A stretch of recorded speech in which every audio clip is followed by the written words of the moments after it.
속으로. 미국의 가장 든든한 이웃이자 우방이던 캐나다에서 최근 반미 감정이 급격히 확산되고 있다고 합니다. 특히 미국의 51번째로 편입되는 것이 좋을 것이다 라는 트럼프 대통령의 내정 간섭 발언 이후에 이 분노한 캐나다인들이 미국산 제품을 보이콧하면서 애국심도 커지고 있는 상황입니다. 또 트럼프 대통령이 취임하자마자 이 파리의 기후협정과 세계보건기구에서 탈퇴한 이후에 이스라엘과 아르헨티나 등 동참하는 나라가 늘고 있다고 합니다. 자, 봉화식 기자. 안녕하십니까. 우선 첫 소식으로 미국의 최고 우방인 이 캐나다에서 반미 움직임이 심상치 않게 퍼지고 있다는 소식입니다. 그렇습니다. 트럼프 대통령이 요즘 연달아 캐나다는 미국의 51번째 주가 되는 것이 좋다 이런 발언이 나왔고, 또 관세 부과 위협에 화가 많이 난 캐나다 국민들, 그리고 주스틴 트루도 수상의 자진 사퇴 이후에 이 미국과의 오랜 유대감이 희석이 되면서 반대로 캐나다 시민들의 애국심이 커지고 있다는 소식입니다.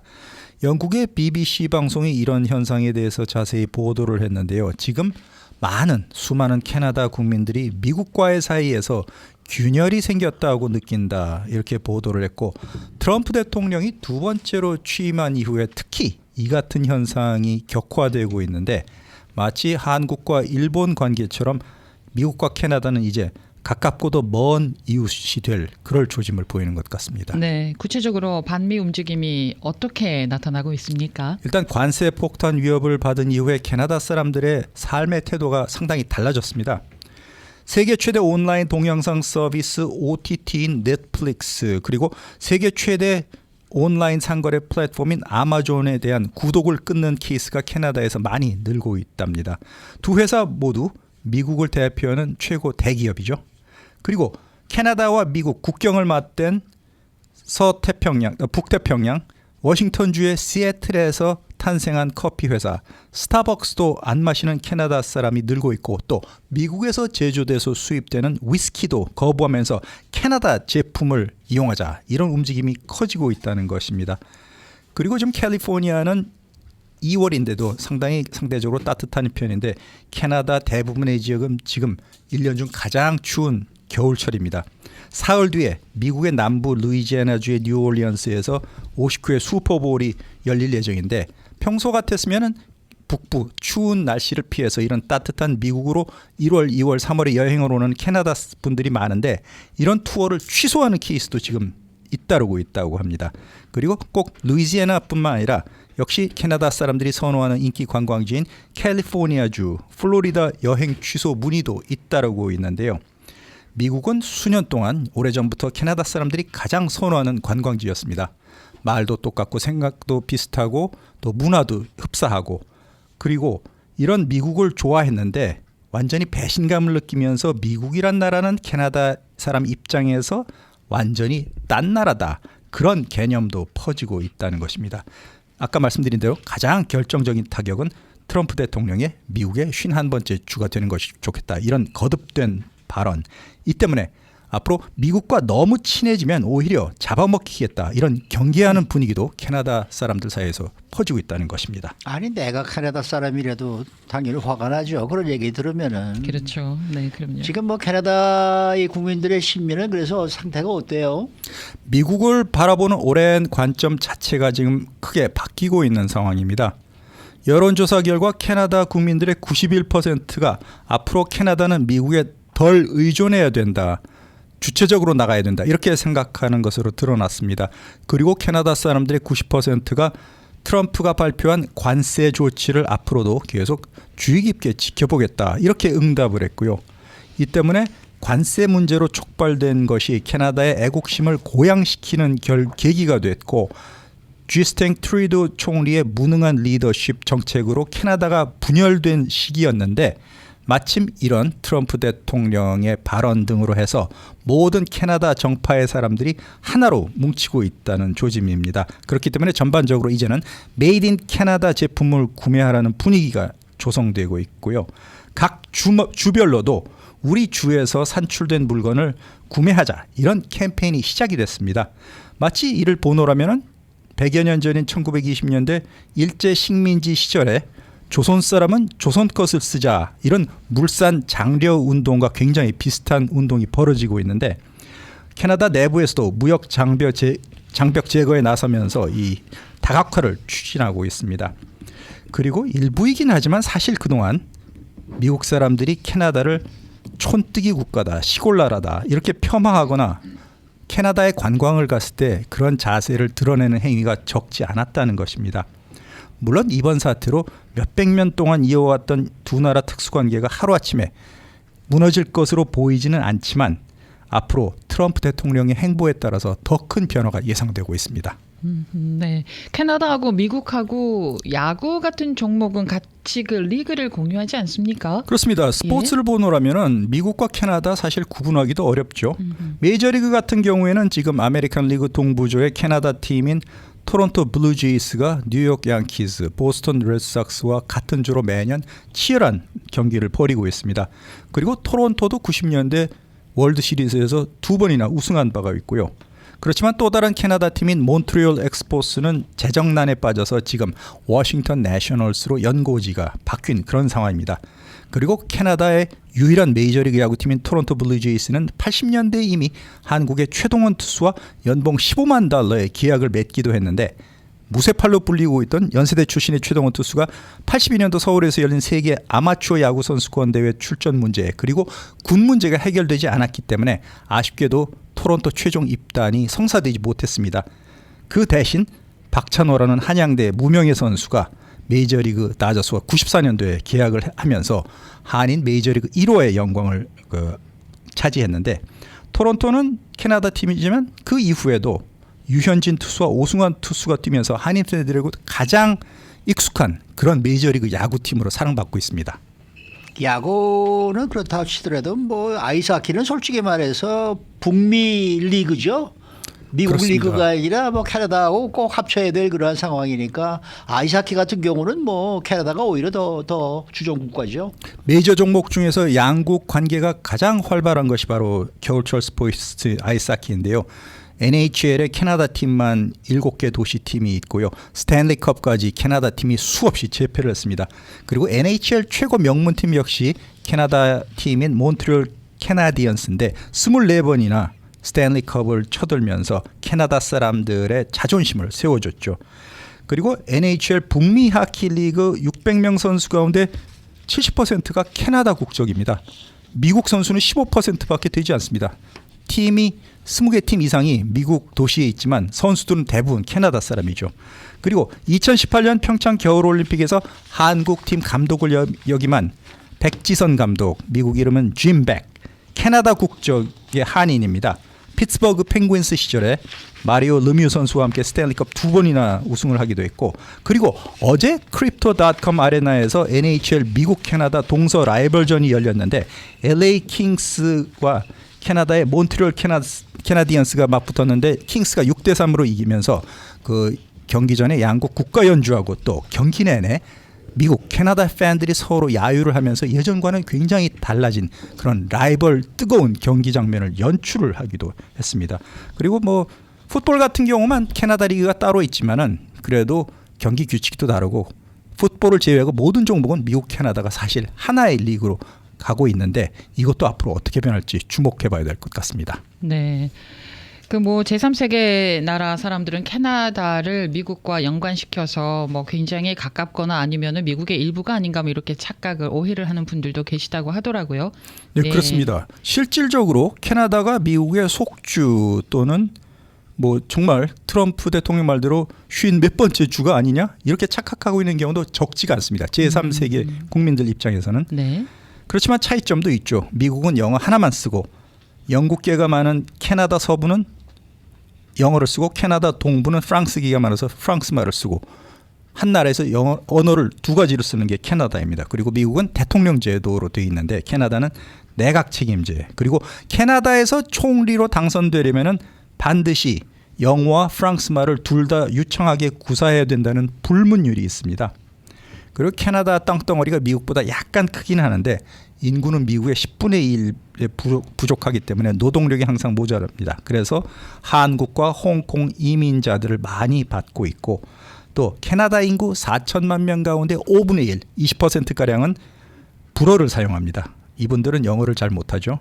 그렇기 때문에 예전에 60년대 프랑스의 드골 대통령이 동부 퀘벡주를 방문해서 당신들은 원래 프랑스 계통이니까 캐나다에서 독립을 해라 이렇게 부추겨가지고 한때 시끄러운 분리 독립 움직임이 벌어진 그런 역사도 있습니다. 요즘도 뭐 툭하면은 퀘벡주는 독립하겠다고 그래요. 네, 아무래도 인종도 프랑스 인종이고 말도 프랑스 말을 쓰고 영국계인 영어를 쓰는 서부와는 상당히 좀 문화적인 차이가 아직까지 존재하는 것 같습니다. 퀘벡주 그 몬트리올 같은 데 가보면은 이 저 토론토의 캐나다하고는 완전히 다른 세계니까 네. 네, 그쪽에 가면 꼭 유럽에 온 듯한 느낌이 들어서 상당히 그 뭡니까 이 몬트리올이 어떻게 보면은 굉장히 저 여행객들에게는 아주 색다른 그런 네. 저 곳이죠. 맞습니다.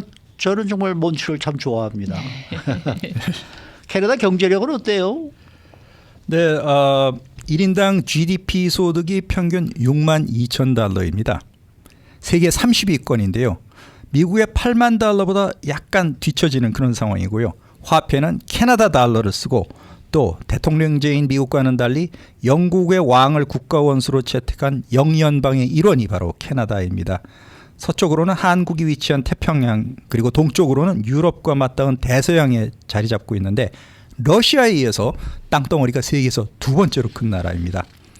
그리고 캐나다의 수도에 대해서 잘 모르시는 한인분들도 꽤 많으신데요. 캐나다의 수도는 오타와로 되어 있습니다. 오타와죠. 그런데 많은 한인분들도 대도시 몬트리올 또는 또 다른 대도시인 토론토가 캐나다의 수도로 잘못 알고 계시는 분들이 대부분인데 수도는 프랑스 말을 쓰는 오타와입니다. 네, 그러면은 캐나다와 미국과 공통점은 뭔가요?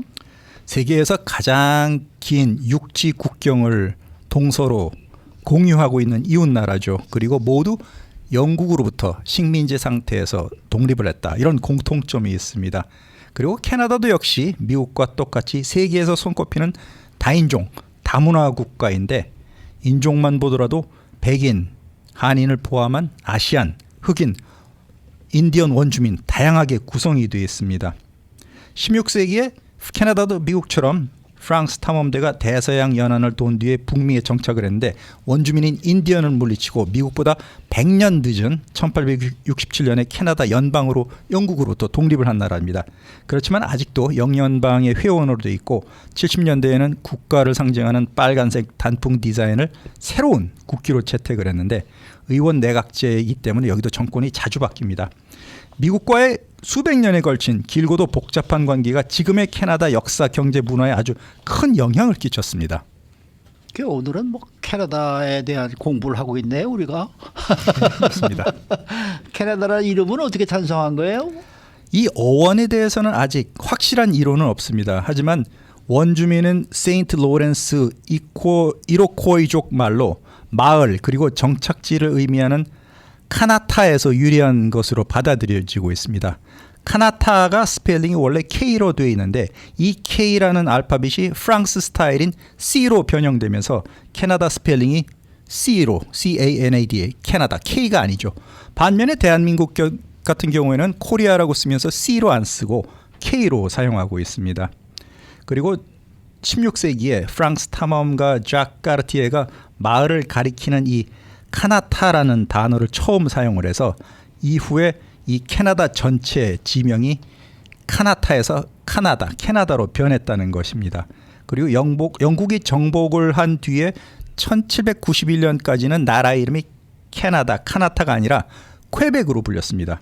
그렇지만 19세기에 캐나다 연방이 결성되면서 런던 회의에서 새로운 나라 이름을 법적으로 캐나다로 부르자 이렇게 확정이 돼서 지금에 이르고 있습니다. 네, 그러면은 캐나다의 중심 산업은 뭡니까?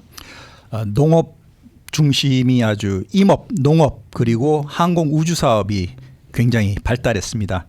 자연 보호를 위해서 공업은 상대적으로 공해를 유발하는 공업은 미국에 비해서 좀 저조한 편인데 관광업도 굉장히 캐나다의 주요 그 소득원입니다. 캐나다 방문을 선호하시는 분이 미국 못지않게 많은데요. 나무와 숲이 굉장히 광활하기 때문에 펄프하고 제지업이 발달했고 캐나다 최대 산업 중에 하나인 신문용지는 세계 신문사 필요한 물량의 절반을 캐나다에서 공급을 하고 있습니다. 캐나다산 단풍나무 수출도 유명하고요. 수산업도 역시 유명하죠. 바다를 양쪽에 끼고 있기 때문에 정어리, 청어, 대구새우, 한국 분들도 좋아하시는 그런 제품이 많이 바다에서 나오고 있는데 동부 지역 같은 경우에는 아주 유명한 바다가재, 롭스터가 제일 유명한 실정입니다. 그런데 한 가지 아쉬운 점은 캐나다의 젊은 인재들 상당수가 캐나다 사회가 너무 지루하고 재미없고 액티브하지 않다. 이렇게 답답하다면서 대학교 진학 그리고 취직을 상당수 캐나다 인재들이 미국에서 하는 실정이기 때문에 젊은이들의 인재 유출이 지금 캐나다 사회에서 굉장히 큰 문제로 떠올랐습니다. 네. 캐나다가 세금이 좀 많죠. 세금도 많고 그렇기 때문에 젊은 사람들에게는 인기가 없는데 물론 나이 드신 분들 입장에서 의료보험 여러 가지 혜택이 많겠지만 그게 다 풀이니까. 네, 그렇지만 젊은 시절에 내는 세금 제약이 많기 때문에 또 재미가 없. 미국의 사회에 비해서 캐나다가 좀 조용하고 재미가 없다 이렇게 말하는 젊은이도 많은 것 같습니다. 그래도 뭐 저 연예계나 이런 저 영화계나 이런 데서 캐나다 분들 여기 많이 내려와 있어요. 여기 저 뭡니까 스포츠계에도 캐나다 분들이 와서 활동하시는 분들 굉장히 많죠. 그렇습니다. 저희가 잘 아는 유명 가수 셀린 디옹도 프랑스 그렇죠. 말 영어 다 완벽하면서 미국과 캐나다를 넘나들면서 캐나다 이미지 고양이에 아주 크게 기여하고요. 많은 캐나다 분들이 캘리포니아에도 계신 것 같습니다. 자, 이 트럼프 대통령이 유엔 기구에서 이 탈퇴를 하니까 이에 동참하는 나라가 늘어나면서 유엔의 위상이 좀 위태롭게 됐다라는 소식이네요. 그렇습니다. 유엔이 1941년에 미국의 프랭클린 루즈벨트 대통령이 제안해서 45년도에 탄생을 했는데 1961년에는 남한과 북한, 대한민국과 북한이 동시에 유엔까지 가입을 했는데 지금은 이스라엘과 아르헨티나 같은 나라, 평소에 인권 문제로 유엔과 갈등이 빚어왔던 나라들이 트럼프 대통령을 따라서 각 유엔 기구에서 탈퇴를 이어가고 있습니다. 일단 트럼프 대통령이 앞장서 가지고 유엔 산하 기구인 파리 기후 협정에서 탈퇴했고 또 온실가스 감축 목표도 지키지 않겠다 이렇게 하고 있는데 세계 보건기구 WHO까지 트럼프 대통령이 탈퇴하겠다고 유엔에 공식 통보했습니다.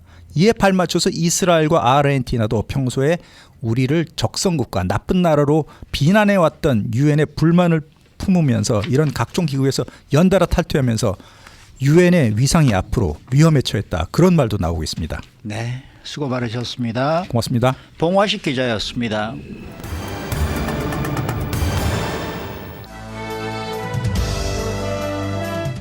인사이드 아메리카. 네, LA 산불이 발생한 다음부터 이곳저곳에서 소규모로 이 불을 질렀던 방화범들이 체포가 되고 있습니다. 뭐 쓰레기통이라든지 수풀더미라든지 이런 곳에다가 몰래 불을 지르고 도망가는 방화범들이 잡히고 있는데 이 산불에 대한 대중들의 관심이 높아지고 있고 또 노숙자나 정신질환자들이 많아지면서 고의적 혹은 또 우발적인 행동으로 지금 발생하고 있어서 우려가 커지고 있습니다. 자, 오는 일요일에는 제59회 슈퍼볼이 열리는데 미국인들의 슈퍼볼 사랑은 잘 알려져 있습니다만은 이를 잘 보여주는 내용들을 숫자 위주로 살펴보겠습니다. 박현경 기자. 네, 안녕하십니까. 이 팰리세이드 산불과 이튼 산불이 발생하고 나서 며칠 후 LA 카운티 곳곳에서는 이 방화범들의 체포 소식이 계속 들려오고 있네요. 네, 당국은 방화범들을 연쇄적으로 체포했다고 발표를 하고 있습니다. 하지만 기소된 사람들은 이 파괴적인 산불을 일으킨 혐의를 받지는 않고요. 이들이 낸 불의 규모 면으로 보면 훨씬 작은 편입니다. 그렇지만 경찰은 얼윈데일부터 브렌트우드까지 말라버린 크리스마스 트리나 뭐 쓰레기를 태운다든지 아니면 쓰레기통에 불을 지르는 사람을 발견한 것이었다고 밝혔습니다. 네. 자, 이런 가운데 캘리포니아 산불 시즌은 때로는 그 두 가지 오해를 많이 받게 된다고 하는데요. 그게 뭡니까? 네, 하나는 노숙자가 산불을 일으킨다는 가정입니다. 네. 그리고 다른 하나는 이와 관련되고 반복되는 우려로 인해서 대규모 산불에 대한 미디어 관심이 모방범들이 방화를 저지르도록 만든다는 그런 점입니다. 그렇지만 산불, 이 팔리세이즈와 이튼 산불 원인은 여전히 조사 중에 있고요. 앞서 이 시간에 전해드린 대로 불꽃이 튄 전선이 발화 가능성이 있는 지점으로 지금 조사가 이루어지고 있습니다. 지난주 한 소식통은 LA타임스에 팔리세이즈 산불이 인간이 일으킨 것일 수 있다라고 말을 했지만 보다 구체적인 내용을 밝히진 않았습니다. 네, 그러면 최근에 방화로 체포된 사람들이 늘어난 거는 어떤 이유에서인가요? 당국은 이에 대해 흔한 소규모 화재, 이건 극한 기상 조건에서 물론 위험할 수 있겠는데 예. 이 같은 흔하고 작은 규모 화재에 대한 대중의 관심이 높아진 결과 때문에 방화 용의자 세포가 늘어난 것이라고 말합니다. 네. LA 카운티 셰리프국 한 방화 수사관은요, 어떻게 보면 끊임없이 불이 나고 있지만 사람들이 항상 911에 신고해서 그렇게 하진 않는다고 말했습니다. 그렇군요. LA에선 매일 수십 건의 화재가 발생하고 그중 상당수는 의도적으로 발생하는 것이라고 하는데요. 이전엔 근데 신고를 하지 않았다가 이제 산불 발생 후에 신고가 적극적으로 이뤄지면서 방화로 체포되는 사람이 늘어났다는 설명입니다. 그러니까 산불이 일어나고 나서 모방 범죄가 늘어난 건 아니란 지적입니다. 근데 이거 산불의 책임이 노숙자일 것이다라는 가정이 오해라고는 하지만은 또 일반적으로 일어나는 그런 화재 상당수가 이 노숙자들 혹은 정신질환자들에 의해서 발생했다 이런 얘기들을 있지 않았습니까? 맞습니다. 이 검찰과 방화 수사관들은 일상적인 화재의 상당수가 노숙자나 정신질환을 앓고 있는 사람들에 의해서 뭐 의도적이든 우연하든 그렇게 해서 발생한다고 말합니다. 실제로 1월 7일 그 산불 발생 이후 벌어진 방화 체포 사건의 용의자 최소 9명이 그 노숙자였습니다. 그리고 경찰과 소방국이 각각 사건에 대해 공유한 정보를 보면 이 가운데 5명은 정신건강 문제나 약물 사용으로 어려움을 겪는 것으로 나타났습니다. 그래서 진정한 방화광, 이 강박적으로 물건을 태우려는 그런 충동 장애가 있는 사람이 존재하긴 하지만 이건 극히 드문 유형이라고 하고요. 한 연구에 따르면 이 방화광의 진단 기준을 충족하는 성인은 10%도 채 되지 않는 걸로 나옵니다. 네. 노숙자와 관련한 화재 건수는 확실히 늘어나지 않았나요? 네, 2018년부터 2020년까지 노숙자 관련 화재 건수는 거의 3배가 증가했습니다. 와, 예. 그렇게 이 기간 소방서가 출동한 모든 화재 약 38%가 이 노숙자 관련으로 나왔고요. 그리고 LA 소방국 데이터에 따르면 이러한 화재 약 3분의 1이 방화로 분류되는데 다만 이 데이터엔 최근 수치까지 포함시키진 않았습니다. 그런가 하면 LAPD가 지난달 1월에 방화 혐의로 모두 22명을 체포했는데요. 이건 지난해 1월에 체포된 사람 숫자의 거의 2배에 가까운 수치였습니다. 지난해 1월엔 방화 혐의 체포가 7건 뿐이었고요. 2022년 1월에도 보면 8건이었습니다. 이에 대해서 LAPD 앨런 해밀턴 부국장은 최근 LA에서 발생한 화재의 대부분은 노숙자 관련 그 난방이나 아니면 조리에 의한 것이라고 생각한다고 말했습니다. 그러니까 이제 뭐 몰래 불을 지르는 노숙자도 있겠습니다만은 이제 자신이 추우니까 네. 이 추위를 피하기 위해서 이제 이렇게 이제 불을 피우는 거죠. 네. 그랬다가 이제 그게 화재로 번지고 뭐 이제 이런 경우도 많은 것 같아요. 네. 예. 그렇기 때문에 이 노숙자 단체에서는 파괴적인 산불이 발생한 후에 노숙자에 대한 방화 혐의가 제기되었다라는 소식이 오히려 카운티에서 가장 취약한 주민들에 대한 낙인을 더욱 부추길 것이다. 이런 우려감을 또 표시하고 있더라고요. 네, 한 노숙자 단체 사무국장은요, 사람들이 위기 상황에 처하면 좌절하고 다른 누군가를 탓하고 싶어 한다는 걸 이해하지만 이 두 가지 문제로 혼동하는 건 그 누구에게도 도움이 되지 않는다고 말했습니다. 그러면서 LA의 이번 산불이 대중이 깨닫는 것보다 노숙자 커뮤니티에 훨씬 더 큰 피해를 입혔다고 주장했는데요. 지난 몇 주 동안 엄청나게 나쁜 공기 속에 밖에서 살면서 격렬하게 기침하는 사람들도 급증했고 감염으로 고생하는 사람들도 늘었다고 전했습니다. 아무튼 최근 몇 년 동안 노숙자와 관련된 LA 대형 산불은 2017년 발생했던 스커블 산불이었는데 그때는 이제 야영지에서 발생한 불이 번져서 벨레어 언덕에 있는 그 주택 6채를 전소시키고 다른 주택들에게도 피해를 입혔습니다. 네. 자, 다음 소식입니다. 이번 일요일에 많은 미국인들이 기다리는 슈퍼볼이 이제 열리는 그런 날입니다. 제 59회 슈퍼볼이 열리는데 얼마나 많은 미국인들이 이 슈퍼볼을 즐깁니까? 네, 원래 터브 조사에 따르면 1억 1,370만 명이 슈퍼볼 파티를 개최할 계획입니다. 와우, 예. 한 슈퍼볼 파티에는 평균적으로 14명 정도가 참석하고요. 그리고 또 바나 식당을 찾아가서 슈퍼볼 경기를 볼 계획인 미국인들은 1,760만 명 정도에 달합니다.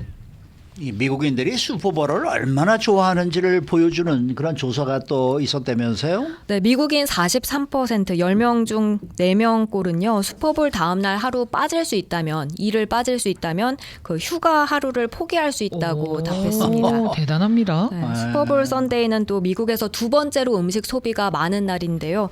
음식 소비가 가장 많은 날이 땡스기빙인데 그 네. 바로 이어서 이 슈퍼볼 선데이입니다. 그리고 풋볼 이 파티에서 주로 먹는 칼로리를 계산해 보니까 평균적으로 6,000칼로리 정도 먹는다 하고요. 그리고 이날 먹는 치킨 윙 숫자는 14억 5천만 마리에 달합니다. 우와, 어마어마하죠. 어마어마합니다. 그리고 슈퍼볼 주간 팔리는 립도 어마어마한데 1,000만 파운드에 달하고요. 그리고 포테이토 칩 많이 먹죠. 1,120만 파운드입니다. 그리고 과카몰리를 위해 판매되는 아보카도 양도 3억 400만 파운드에 달합니다. 그리고 이날 피자 주문은 평소 일요일보다 41%가 증가한다고 하네요. 네. 미국의 인구가 지금 3억 3천인가 뭐 이런 식으로 나오고 예, 있던데 네네. 1억 1천만 명이 슈퍼볼 파티를 개최한다 그러면 3분의 1이에요. 3명 중에 1명은 지금 다 하고 있는 거예요. 그러니까요. 우리 3명 중에 한 분, 우리 앵커님. 슈퍼볼 아니 뭐 저는 파티는 안 합니다만은 근데 뭐 한인이나 이렇게 외국인들은 별로 그 슈퍼볼에 신경들을 안 쓰고 있으니까 요걸 백인과 흑인만 이렇게 나눠서 따로 개설한다 그러면 3명당 1명이 아니라 그럴 거예요. 더 그럼요. 많은 거라는 얘기가 그렇겠죠. 되겠네요. 네, 네. 아. 그러면은 자 미국인이 가장 좋아하는 슈퍼볼 음식은 뭡니까? 네. 버팔로이 핫 윙이 아. 49%가 먹는다 이래서 가장 많았고요. 피자인 줄 알았는데 네, 아니었네요. 이어서가 바베큐 37%였습니다. 그리고 세븐 레이어 딥이 이어서 나왔고 그리고 피자, 치킨 텐더, 나초는 다 같은 30% 정도로 나타났습니다. 핫윙을 정말 좋아하더라고요. 이거 슈퍼볼을 겨냥한 한국의 음식을 개발해 보는 것도 괜찮겠네요. 아, 네. 이 뭐 바베큐라든지 핫윙이라는 거 매운 거 아닙니까? 예. 맵게 구운 저이 닭날개를 말하는 거죠. 네네. 그러니까 뭐 요새 매운 라면 같은 게 잘 팔린다는데 요거를 어떻게 슈퍼볼을 이름을 붙여가지고 슈퍼볼을 위한 매운 라면 뭐 네. 이런 거를 이렇게 한번 만들어 보는 것도 괜찮지 않을까 하는 생각이 드네요. 아니 한국의 그 치킨도 굉장히 유명하잖아요. 예, 그러니까 매운 양념 치킨 이런 거도 여기 핫윙이나 버팔로 안에 들어가지 않을까요? 혹시나? 슈퍼볼을 위해서 한국의 치킨들도 좀 광고를 좀 하고 광고를 그러면은 해서, 훨씬 네네. 이게 더 많이 팔리지 않을까. 나초나 저 핫윙보다 한국 치킨이 훨씬 맛있죠. 그렇죠, 맛있죠. 네. 네. 아마 앞으로 점점 나오지 이 않겠습니까? 식품 회사들은 뭐 하고 있나? 네. 한국 분들이 슈퍼볼에 관심을 좀 덜 가지니까 아마 아니 판촉이 한국 좀 분들은 슈퍼볼 관계 없으면 한국 사람들을 상대로 할 게 하지 아니라 말고, 네. 주류 사회를 상대로 말이죠. 이번 슈퍼볼에는 뭐 이 치킨 뭐 매운 무슨 치킨 슈퍼볼 치킨 뭐 이래도 아니 되고요? 슈퍼볼 이름 들어가면 또 돈 무지하게 달라 그래요. 그런 게 그건 안 있었네요. 돼요. 그건 안 아. 되는군요. 뭐 승리를 위한 치킨 뭐 이런 거. 네, 요거 아이디어 괜찮은데. 수고 많으셨습니다. 감사합니다. 네, 박현경 기자였습니다.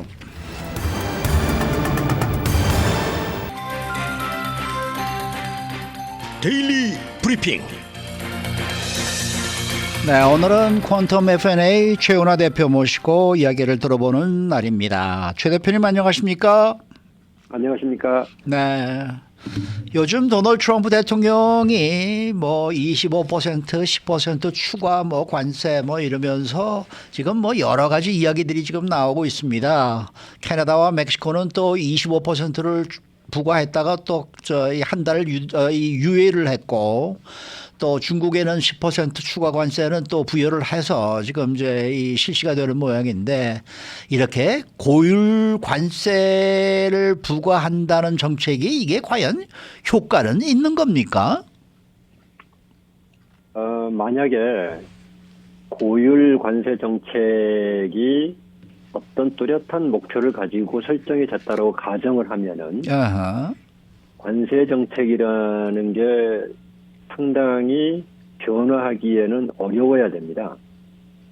무슨 말씀이냐면 관세 정책이라는 건 굉장히 그 국가 대 국가 간의 어떤 그 무역을 이 관장하는 역할을 하는데 이 부분에 변화를 하겠다 그러면은 실제적으로 많은 연구가 이루어지고 또 연구가 이루어진 결과에 의해서 이렇게 하는 게 미국에게는 가장 유리한 전략이다. 이제 판단이 되고 나서 시행이 되는 거고 또 시행이 되기 전에 상대국에게 가서 얘기를 하고 네. 그래서 서로 간에 어느 정도의 그 접합점이 이루어진 다음에 이제 서로 발표를 하고 가는 것이 보통의 경제 전략에서 일어나는 일이에요. 네. 그런데 네.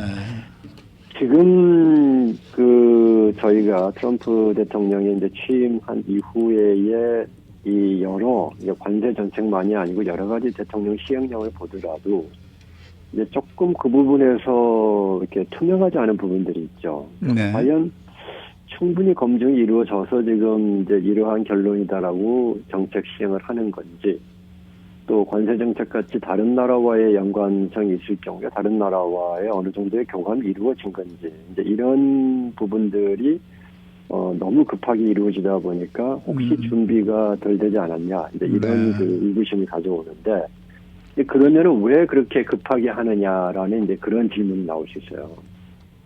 거기에는 두 가지로 가설을 세울 수가 있는데 하나는 트럼프 대통령이 워낙 성격이 그렇기 때문에 뭐 이렇게 준비하고 이런 것을 기다릴 수가 없는 성격이다. 일단 먼저 얘기해 놓고 그 다음에 실무진들이 알아서 그 다음에 정리하는 이제 그러한 거 아닐 수 있느냐 이런 가설이 있을 수 있고 또 실제로 그럴 가능성도 꽤 있어요. 그 네. 트럼프 대통령의 그 동안에 이렇게 하시는 걸 보면 좀 그런 거고. 근데 다른 측면은 뭐냐면 이게 목표가 관세 정책의 목표가 저희가 그 경제 쪽에서 생각하는 게 아닐 수 있다 이제 이런 얘기죠. 네, 이제 소위 관세를 가지고 지금 트럼프 대통령이 추구하는 목표는 세 가지로 지금 알려져 있거든요. 하나는 지정학적 관계에서 미국과의 대책 관계에 있는 국가, 예를 들면 중국 같은 데에 여러 가지 그 경제뿐만 아니고 정치적인 부분 이런 것까지도 좀 이렇게 지렛대로 사용하겠다라고 하는 그러한 목표가 있을 수 있고 또 하나는 이제 미국 내의 산업들을 보호하겠다. 그래서 이제 관세를 올려가지고 미국에서 생산하는 생산업자들의 가격의 경쟁력을 부여하겠다라고 하는 경제적인 이유가 있을 수 있고 목표가.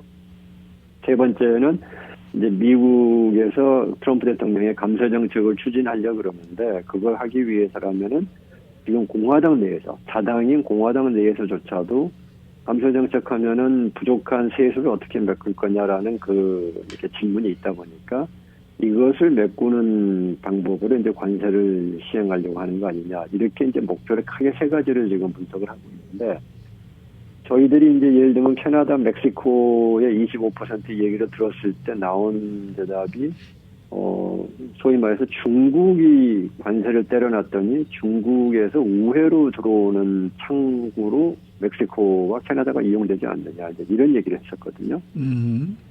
그러면은 뭐라고 해석이 되냐면 미국 내 산업을 보호하기 위한 그런 정책인가 보다라고 이제 해석을 하는 게 당연하죠. 네. 그랬는데 한 달 유예하는 대답이 나온 것에 멕시코의 경우에는 멕시코의 이 방위 병력의 10,000명을 국경에다가 배치해서 뭐 펜타닐 이슈라든지 아니면 이민자 이런 것을 해결하겠다라고 했더니 그러면 한 달 시간을 주겠다라고 얘기를 했다는 걸 보면 또 그것도 아닌가? 근데 이런 생각이 드는 거죠. 그 도대체가 헷갈려요. 네. 네. 그래서 지금 보면은 관세 정책에 효과가 있다고 본다고 저희가 질문을 할 때는 뚜렷하게 관세 정책을 가지고 뭘 목표를 한다는 게 밝혀져야지 효과가 있다 없다를 평가를 할 수 있죠. 그런데 지금 무슨 목표를 하는지 자체가 아직도 이제 불분명해진 거예요. 그러니까 과연 펜타닐이나 이민 정책 문제 때문에 그랬다고 하면은 효과가 있었느냐 하면 멕시코에 대해서는 효과가 있었다 이렇게 있었죠. 얘기할 수 있겠죠. 그렇죠, 그렇죠.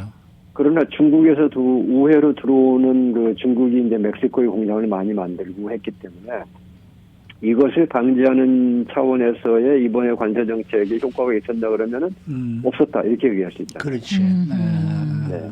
그래서 지금 질문해 주신 부분에 대한 답은 이제는 오리무중입니다. 자, 그럼 무슨 목표를 갖고 있는지를 아. 지금 저희들이 이해를 못하고 있어요.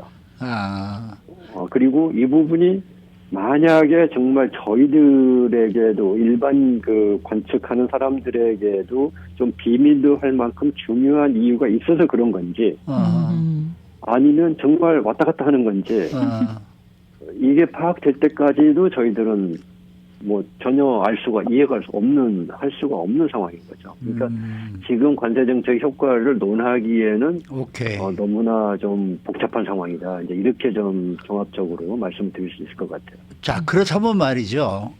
트럼프 대통령이 이런 얘기를 했었어요. 이 미국은 그동안에 외국에게 뜯기기만 했었다. 그래서 이거 다시는 이런 일이 있어서는 안 되겠다. 그래서 관세를 부여하겠다. 그렇게 된다 그러면은 뭐 유럽연합에도 지금 하겠다. 뭐 이러다가 보면은 이제 뭐 아시아 국가에들도 하겠다라는 얘기가 나오게 되겠죠. 그럴 경우에 이 관세 정책은 어떻게 보십니까? 유럽연합과의 관계를 따져본들 때는.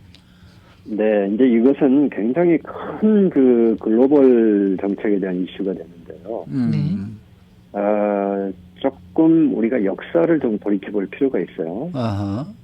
이 얘기는 뭐 상당히 재미있는 얘기이기 때문에 한번 관심을 갖고 좀 들어보시면 좋으실 것 같아요. 네. 2차 대전이 끝날 무렵에 미국을 주도로 한 글로벌 경제 체제의 변화의 주축에는 뭐가 있었냐면은 IMF라는 게 있습니다. IMF를 만들기 위해서 이루어졌던 회의가 그 유명한 브레튼 우드 협정이라고 미국의 그 매사추세츠인가요? 아니면 하여튼 그 동네에 있는 그 브레튼 우드라는 데서 이제 전후 2차 대전 후에 세계 경제를 어떻게 운영할 것인가에 대한 회의를 했고 그 회의의 결과의 산물이 IMF예요. 네. 그런데 여기에 많은 분들이 IMF를 마치 세계 경제를 잘하기 위해서 만든 제도라고 생각하시는 게 당연한데 거기에 더 큰 목표는 뭐냐면요. 세계 대전과 같은 비극적인 전쟁을 피하는 게 목표가 있어요. 그러면 왜 IMF를 만드는 게 세계에 다시는 인류에게 불행한 그런 거대한 전쟁을 피하는 목표가 왜 들어가느냐. 이제 이 질문이 나와야 되거든요. 그러니까 2차 대전이나 1차 대전의 가장 큰 이유 중에 하나를 국가 간 경제 전쟁에서 비롯된 부분이 있다라고 판단을 한 거죠. 그래서 전 세계가 서로 각국의 경제 번영을 이루는데 서로 의존하면서 서로 도와주면서 서로 교류하면서 이렇게 전 세계가 경제가 하나로 돌아갈 수 있는 체제가 된다 그러면 더 이상 전쟁을 할 인센티브가 없어질 거라고 하는 그런 내용이 들어가 있어요. 자, 거기에 대표적으로 많은 분들이 이제 들어보시지 못한 내용이지만 어떤 내용이 있냐면요. 미국이 세계 경찰력 역할을 하는 것에 기대치가 들어가 있습니다.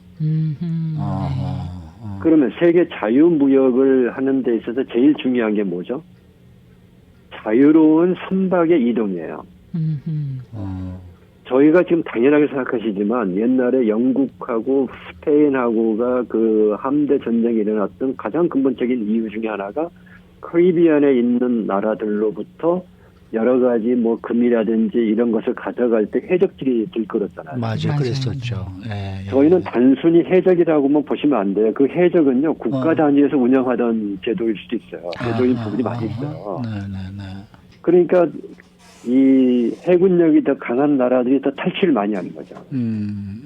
그러니까 이제 2차 대전이 끝나고 이 세계의 평화를 유지하기 위해서는 모든 나라가 잘 살아야 되고 모든 나라가 잘 사는데 제일 좋은 방법은 뭐냐?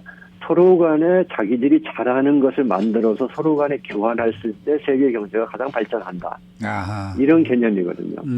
자, 그러면 미국이 지금에 와서 다른 나라에 뜯기고 있다라고 하는 부분은 표면상으로 질문하면 대답이 예스가 맞아요. 아하. 미국이 왜 다른 나라의 안보를 책임져주고, 예를 들면 우리 대한민국 같은 경우도 미국이 왜 핵 우산 안에 우리 한국을 보호해주고 이럴 이유가 없는 거거든요. 미국이. 아하.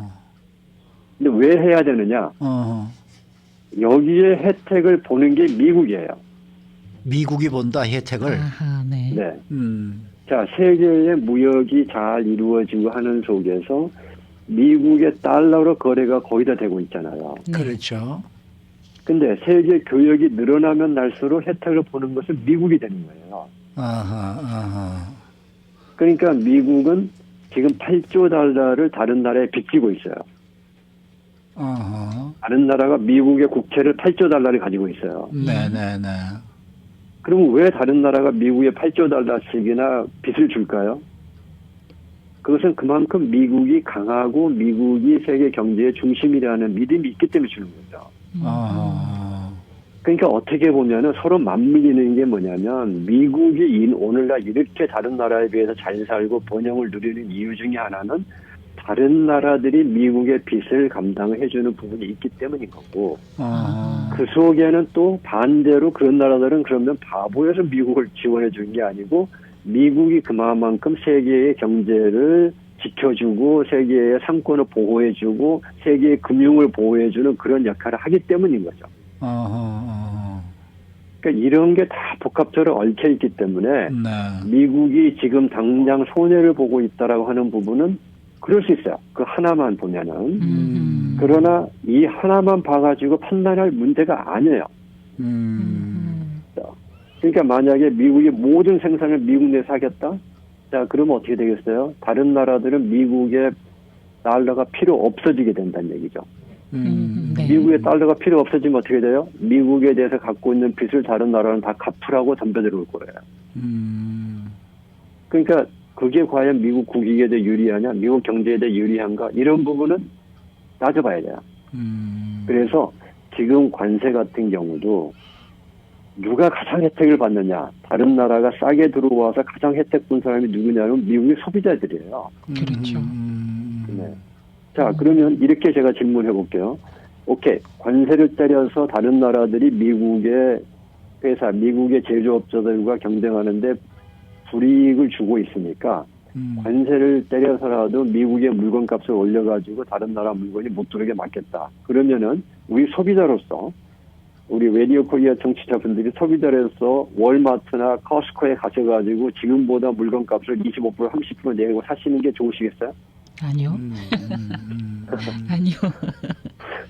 그러니까 이런 부분들이 얽혀져 있기 때문에 그렇게 단순하게 얘기할 수 있는 부분은 아닌 거죠. 그러니까 지금 미국 트럼프 대통령이 세계의 미국과의 관계에 있어서 다른 나라들의 경쟁력을 어떤 이꼬랑 평등한 부분을 끌고 가겠다고 하는 것은 그렇게 그 한 문제만 가지고 얘기할 수 있는 부분은 아니라는 점에서 조금 더 신중하게 접근하시고 좀 더 포괄적으로 접근하고 그다음에 국제관계에서 왜 미국이 세계의 경찰국가를 해야 되는가. 여기서 요즘 보니까 또 오해가 많아요.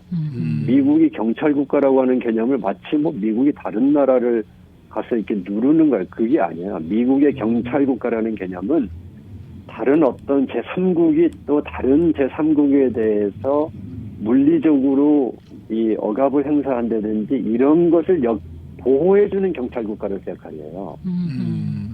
네. 그런 세계 평화를 유지하는 경찰국가이지 미국이 우리 힘을 가지고 누르는 경찰국가의 개념이 아닌 겁니다.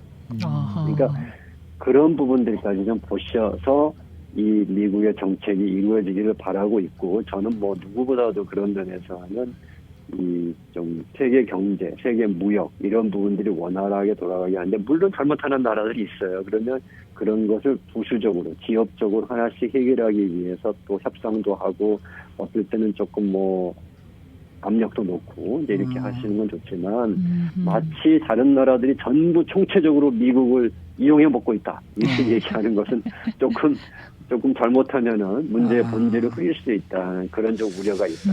아니 시간이 있으면 좀 더 여쭤보고 여쭤보고 싶은데 예를 들어서 말이죠. 이 뭐 트럼프 대통령도 뭐 그렇게 바보가 아닐 것이고 주위에 또 어느 정도의 정말 머리들을 쓸 수 있는 참모들도 상당히 있으면은 이런 얘기를 조언을 들었을 거 아니겠습니까? 그렇다 그러면은 예를 들어서 그 이 미국이 전 세계와 함께 2차 대전이 끝나고 난 다음에 IMF를 만들 때와는 지금이 상황이 너무나 미국 쪽이 나빠졌기 때문에 이런 이 정책을 지금 고수하려고 하는 게 아닌가 하는 또 그런 질문, 의문도 생긴단 말이에요. 충분히 있죠. 네, 그럴 가능성도 있고 그런 부분도 있어요. 미국의 경쟁력이 많이 떨어지고 있는 것도 사실이고, 근데 그보다는 이런 부분도 있어요. 뭐가 있냐면요, 지도자 밑에 똑똑한 참모가 있을 수가 없어요. 어허. 지도자의 능력만큼 똑똑한 참모가 모여요. 네.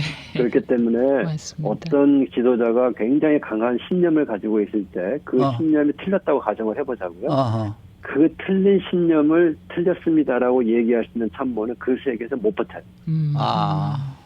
네. 그러니까 그래서 저희들이 가장 훌륭한 지도자는 누구냐면 포용력이 강한 지도자라고 얘기하는 게 뭐냐면 아하. 자기의 신념이 너무 강한 사람보다는 아하. 본인은 뚜렷한 철학이 있지만 또 철학과 방향이 있지만 내 생각이 틀릴 수도 있어. 아하. 또는 나보다 더 전문가들의 의견이 있을 수 있어. 라고 그런 포용적 리더십을 저희들이 강조하는 것은 그런 분들이 이 어떤 나라의 지도자가 됐을 때 대부분은 역사적으로 그런 나라들이 되게 융성합니다.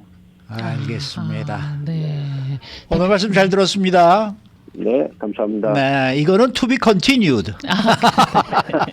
예, 퀀텀 FN의 최훈아 대표와 함께했습니다. 고맙습니다. 감사합니다.